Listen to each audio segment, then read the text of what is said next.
This is the Spellbinders Platinum Scout die cutting and embossing machine.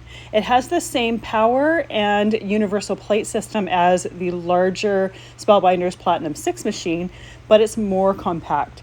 The plates themselves measure 3.5 inches by 9.5 inches. So it has the same length of plates from the regular Platinum machine, but they're narrower, they're 3.5 inches wide.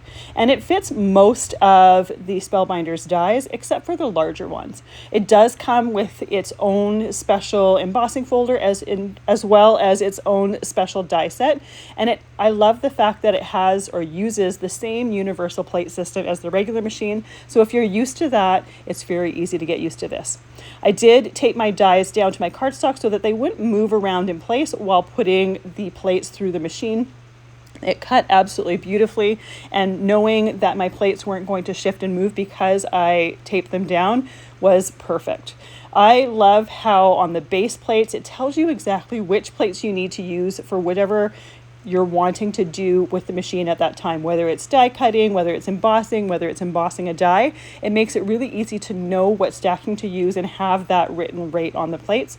Each one of the plates is clearly labeled so you know what plate is what and which one they're referring to. This is a fantastic machine. I can't wait to get more use out of it. I'm so excited to have a more compact machine that works the same as my larger machine.